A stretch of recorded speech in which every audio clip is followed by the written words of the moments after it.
Well, good morning, everyone. We are, I think, this is our last session of the conference other than the keynote. So nothing like... No pressure? Yeah, no pressure at all, right?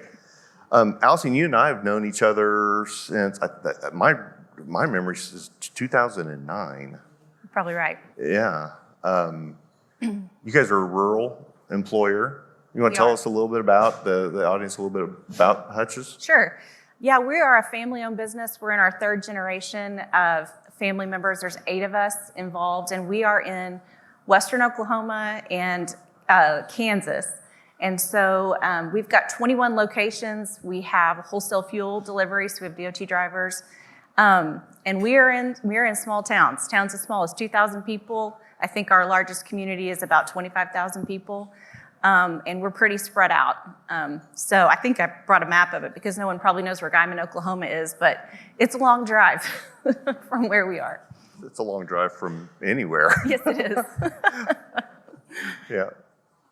It's funny, when Adam was on yesterday morning, and he was talking about, all of the hospitals, within just a few miles of the FIA group, and all the DPC options and everything, and how how creative his plan design was. I was thinking to myself, wow, what would that be like? Because a lot of our customers are like Hutch's C-Store, where finding providers at all is a challenge, right? Well, and that was put us in a unique position when we first went self-funding with you, Jay, I think, because we could see, we didn't know that different hospitals charge different things or different providers charge different things. And because we were in so many communities, we were able to see those stark differences in what we were being charged and, of course, what we were paying. And that kind of motivated us to really kickstart our journey. Yeah. So, I mean, your boss, David, he's a numbers guy extraordinaire. He is. And that was information that was pretty illustrative and, as you said, pretty motivating to him. You want to? Sure. Yeah, he's a CPA. My husband's a CPA, and I'm not a CPA. And what? I can remember the first time we saw that we paid. Can I say how much? Yes. Oh, okay. We were a small community hospital in Oklahoma, and we paid $130,000 for a procedure that he had gotten done at McBride for $30,000. A hip, I think. Yeah, it was a hip replacement. We'll just share him personally. Yep. We're all doctors. Hey, listen, you're related to him. That's all right. I'm sure he'd be fine with it. But that was just eye-opening, and he, realized that, and I think his words were, I'm basically giving my employees a blank check to write on my account.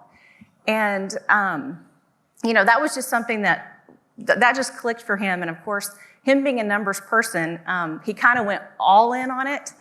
And we, or did he? we went, which on paper makes perfect sense, but we went KPP mandatory. So to start, our employees had to use a premier provider, and if they got that same procedure done at another facility, it was not covered at all. And yeah. So for everybody in the audience, when Allison says KPP, I love having something that's like Coca-Cola to my clients, but our direct contracts, our direct bundle contracts, again, that started with Surgery Center of Oklahoma in late 2011. We did come up with a name for it pretty early on, and we call that those medical providers that are willing to step up and offer their best pricing. We call them premier providers or Kempton premier providers. But back when we first met, it was in 2009, and for those in the audience that have heard me kind of tell my story, 2009, some of y'all remember, 2010, I was about ready to get out of this business because, like a lot of folks that we've heard from over the last couple of days, I did not feel like I was helping. And I think it probably, in fact, I know, you all were fully insured, I believe, if my memory serves, and I didn't have any bright solutions for you. It was just old school. Yeah, we've got a network. We need to get you self-funded. We can do some creative plan design, but there was no navigation. There were no bundled transparent providers. It was a different strategy when we first met. Yeah. And then that changed radically in 2012. So what you're saying is, once your CEO saw, I remember, I quote David Hutchins a lot. I remember when he pounded the board table and said, "I'm not giving my employees a blank check anymore," because that number it just hit him so hard. And I think his comment was, I said something like, "I wouldn't get my dog treated at that hospital where this person got the super expensive hip," and paid a ton of money for it. Yeah. So from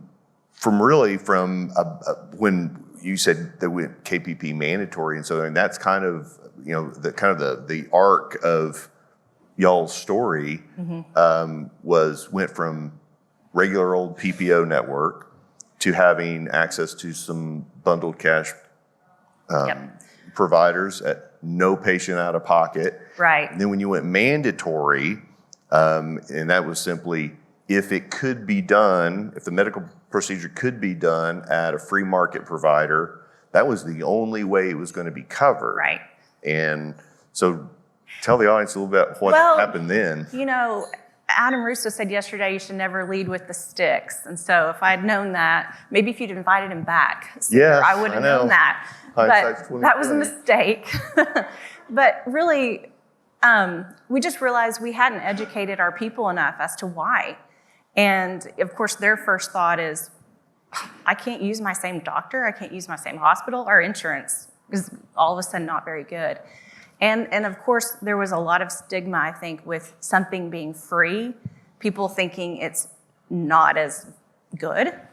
Of course, I don't have to tell you all that's not true, but we just had to do some education. But the last piece was really, I think we had underestimated how hard it was for our employees to travel. Because at that time, they were having to travel, anywhere from an hour to 3 hours one way to get a procedure done. And, they wanted to do the right thing, but, we have convenience to our employees. We have single moms, people maybe don't have the gas money or their car can get them to work and that's it. So we really had to take a step back, and that's when we started adding some other pieces to it. We pay for transportation. David said, I'll get them a limo if that's what they need, to go. We pay for hotels. We tell them, bring whoever you need, come, bring your kids, do that, and, you can go and stay and get your procedure done. So it's interesting. We're talking about providing a health benefit, but we're just providing kind of a whole ecosystem so that they could utilize it. There's other barriers besides cost. Absolutely. The point about the logistics, especially if you are a rural employer, we learned that early on with you guys and a lot of other employers. But at some point, I think we even started, if somebody literally could not, I don't have enough disposable income, I don't have enough money in the bank to buy 2 tanks of gas to get to Oklahoma City and back. Yeah. And so I think we started just putting that on a Kempton corporate credit card. You can prepay for gasoline, by the way, just so y'all know, since we've done it, and then would reimburse the TPA through the plan. Yeah. But that's a logistical hurdle that most people probably don't even think about. Yeah. Spend a couple $100s on gasoline to save thousands. Right. Yeah. Yeah. I think having the flexibility and being able to be that creative, but mostly just listening to our employees to tell us, hey, okay, now we understand, but it's still not doable. That's right. So we went KPP mandatory. So you did essentially a big carrot with a stick if you don't use it. Yeah. There's another kind of effect of that. Not only did something that was arguably a very positive thing, a benefit enhancement, like you said, it kind of started to seem like a punishment for your employees.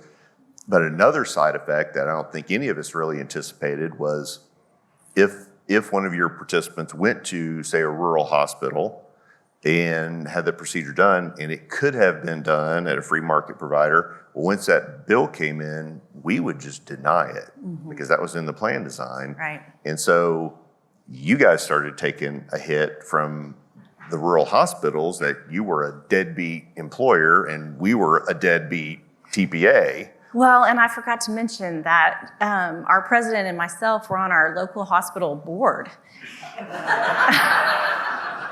So, and they were not a free market provider at the time. I stupidly thought this would be easy. Jay would come out and we would meet with their administration and all would be well. And that did not happen. I mean, how many trips out did you make? Many times. And yeah, so you guys sat on the board. Yeah. The CEO used to be a client of ours because we wrote their health plan when he was at a smaller hospital. Yeah, so we all felt like we had some stroke, and that went nowhere. We spent a lot of time talking to him. And we are one of the largest employers in that town, but eventually we were able to come to some agreements with our local hospital, so that's been great. But we did lift the mandatory, and the nice side effect is that people were so used to using those that we have well trained. We have that. We have very little missed opportunities on our health plan. So missed opportunities. I was able to look that up with the help of Megan this morning. But for you guys, for 2020 to 2022, you all have done 584 procedures at a free market provider, and with an estimated plan savings. And when we say estimated plan savings, we're looking at the prevailing PPO allowable versus the bundled cash price, about $711,000. Yeah. So it's a big number. But you mentioned missed opportunities, and that would be something that I would want to make sure the audience knows that is a huge component of any successful plan design in this area, is being able to quantify what could have been done at a free market provider but wasn't. Not only can you put a number on the missed opportunity, but it provides a management goal, management target, educational target. We've had employers that I remember one large public plan that we do their TPA work on, and they had this huge number of missed opportunities that were all in the imaging category. We're like, guys, this is really an outlier, and because we do tons of imaging. And HR person said, y'all can do imaging? We're like, oh yeah. She was, I've never told our employees that. It's like, holy cow. So being able to look at a missed opportunities report at least every quarter is a huge thing to do. And I know that you and David look at that. Yeah, we do. All the time. So after you went KPP mandatory, that was not really, when you all got rid of that, that was not the end of the story. Because I know that you and David, after you started seeing the PPO allowables versus the market price, there was such a delta there, and there were some things that were not available at a free market provider. So what'd y'all do next? Well, I think this was a tough leap for us, but now I'm so glad we did, and I can't imagine not going reference-based pricing, but we are reference-based, RBP. One little caveat here is we do have a PPO network for physicians, and that's just simply because we have turnover, we have hourly workforce, and we need to be able to teach them who they can see in a primary care, facility. And so we do have a network for that, but then everything after that is RVP. And truthfully, we were a little nervous about that, but it's gone very well, and I mean, I'm thrilled with it. So. Yeah, I mean, we got to a point very quickly where we where we knew the places that we wanted to stay away from, the hospital systems that were the bad actors, and you guys have done an amazing job keeping your folks out of there. And so, well, and it's really become, I know several people were talking about retaining employees, and obviously we've got very low unemployment, and if you're in a town with 2,000 people and you need 50 people to work in your store, if you start losing them, you're very quickly running out of people to hire. And so this has been a great retention tool. I mean, our GMs talk in their interviews and they say, hey, do you know you could get, if you get something done, you get that paid at 100%. It costs you nothing. And it's been a terrific tool just for hiring and recruiting, and because nobody else does that, at least in our area. We hear that universally, that it's the best thing that they've ever done as far as from a recruitment and retention perspective.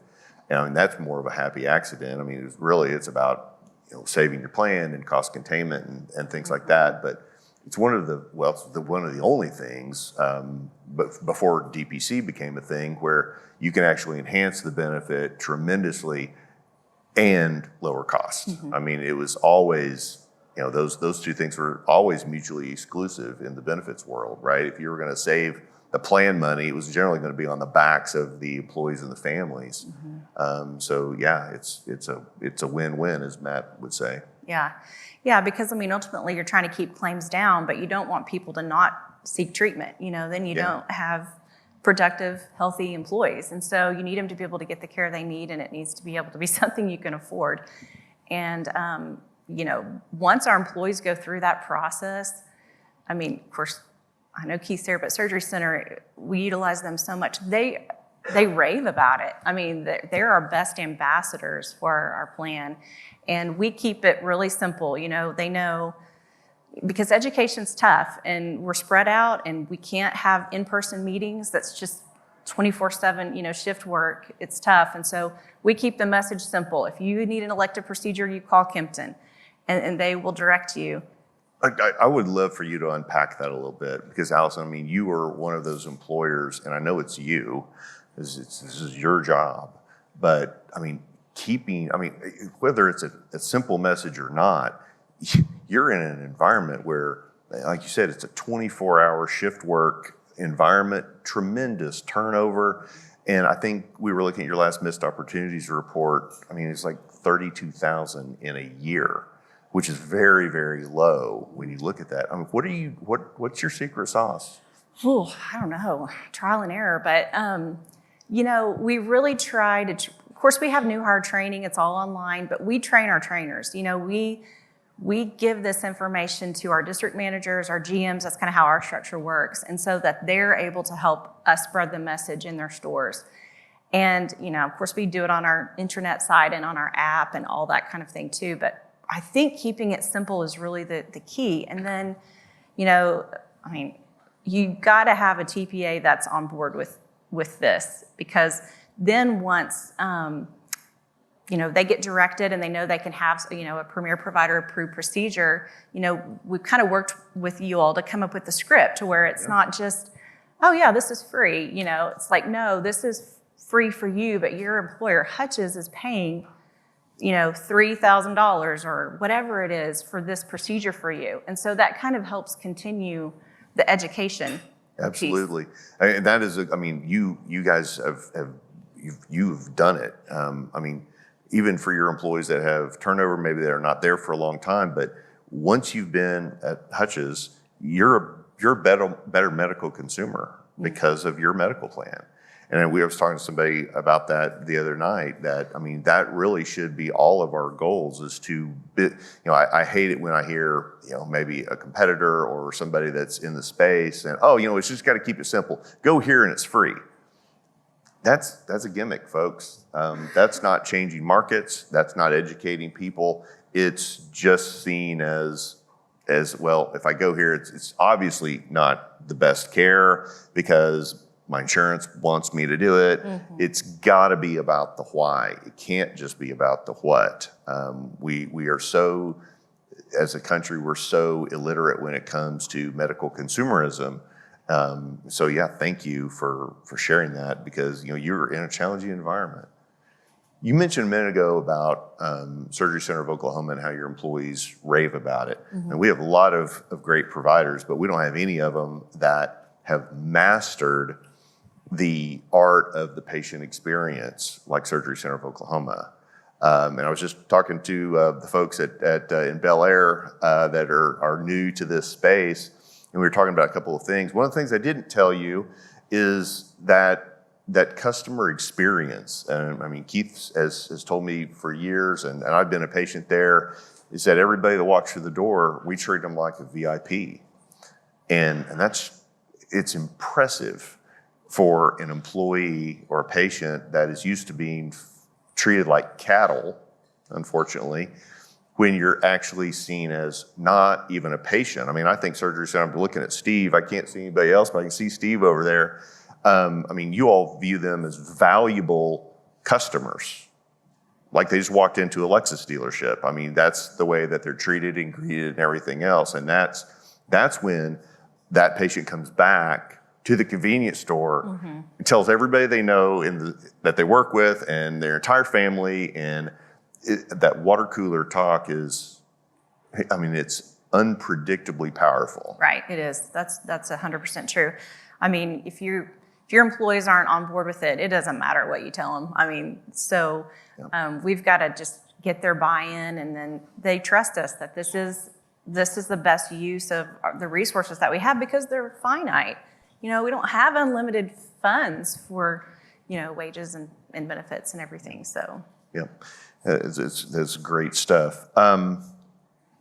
Looking through some of my notes here, I think we're all about half fried from the conference here. Allison, do you have anything else on your notes before we kind of open up to questions? I don't think so. I mean, good. I mean, I think we've hit quite a few things. Why don't we open it up for questions? I don't know, Lynn Ann or Marshall, where we are on time. I don't know if this 9 minutes is correct or not, but we want to open. Yeah. I have a question for you. You know, I know that Jay, you're very interested in offering flexibility to your clients. If you had to guess, and maybe you know the number off the top of your head, what percentage of the procedures that your patients undergo end up being outside of what you might consider the local geographic area? Like, when they have a capability that that isn't within your local area, that can be found somewhere else. Let's say in a free market, following free market principles. So it makes sense from a cost-benefit ratio to send that person to travel somewhere, get off a plane, whatever. Does that happen very often? it's the majority of what we do. Yeah. I mean, especially before we had our local hospital on board, you know, now there's at least some options for one of our towns, but we don't have the hospital in Guyman, we don't have the hospital in Woodward, we don't, and so I would say 80%. Yeah, I mean, for you all, it would be 80%. I would say probably Kempton in general, it's probably 30 or 40%. Probably the same in Kansas, but in Oklahoma, you've got employers. Some of them are relatively large. I mean, 600-700 employees, 100 employees. They're traveling for healthcare because there is no local option. I mean, depending on where you're from in the country, that may be hard to get your mind wrapped around. But if you're in Wilburton, Oklahoma, at a minimum, you're going to be traveling an hour to the nearest hospital to be able to do anything. Whether that hospital is the place that you would actually be comfortable getting care, I don't know. You're most likely going to probably go to Tulsa or Oklahoma City, which that's 3 hours either way. So you're traveling no matter what.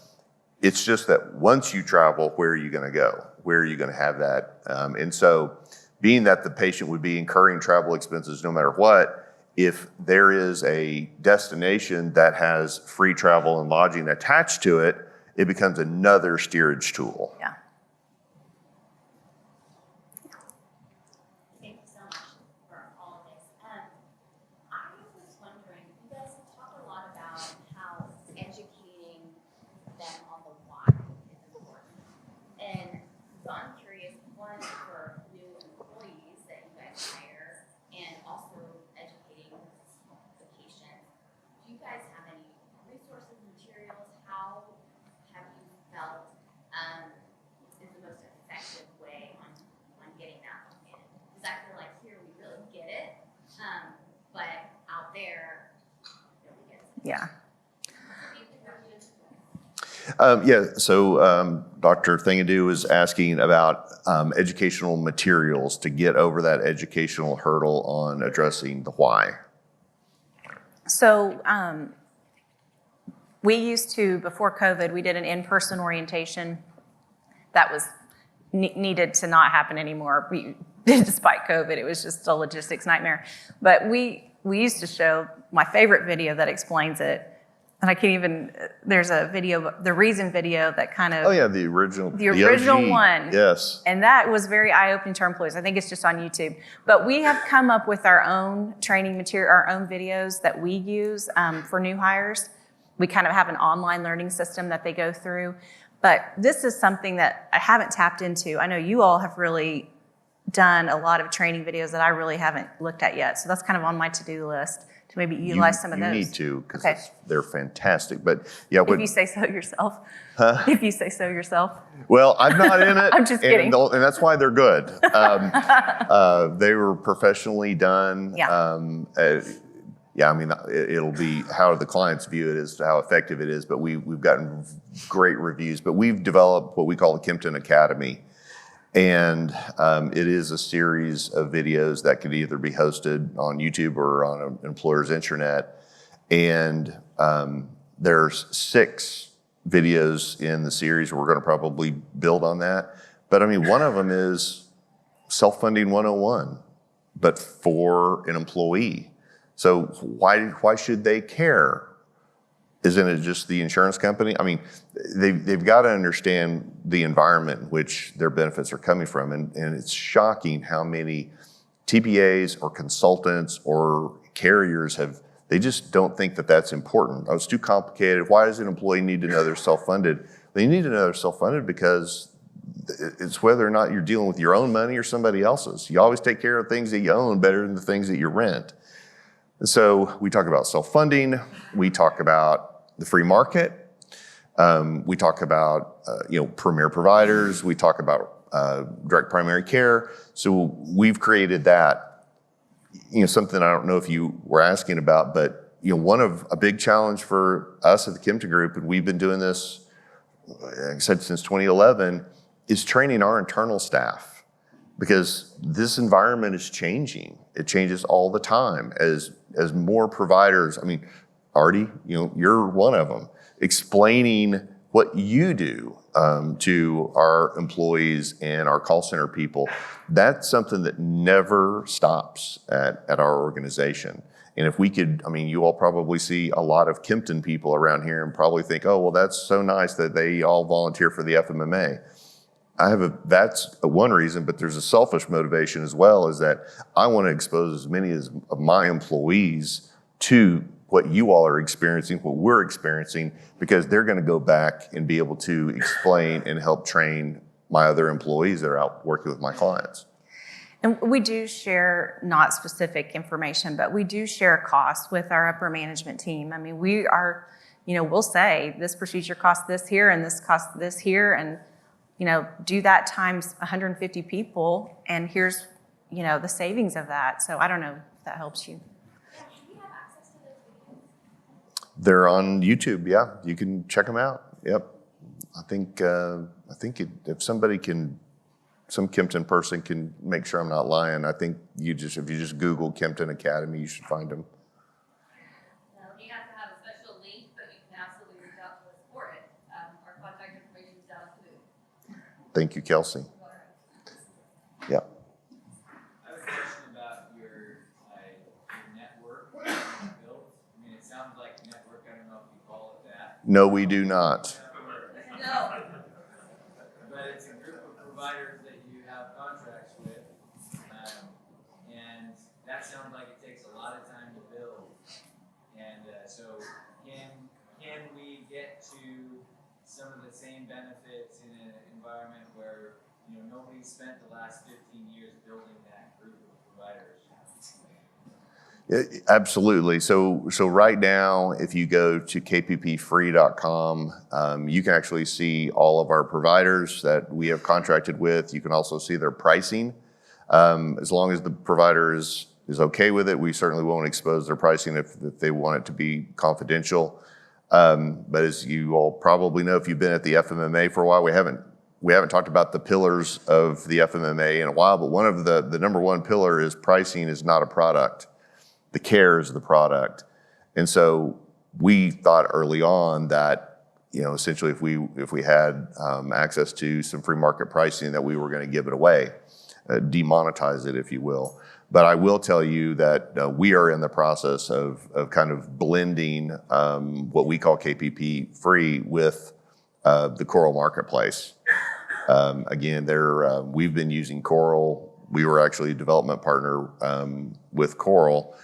And so, Coral is the operating system for everything that we do at Kempton, and has been for probably 6 years. It's at a point now where it's very commercially viable, but I think we were talking about a low bar when you were administering what we were doing back in 2011 on yellow pads and Microsoft Tasks. Anything was better than that. And so as Coral kind of came around, it's gotten better and better. But I would say the Coral Marketplace is probably the best place to be able to access bundles. I see one. Yep.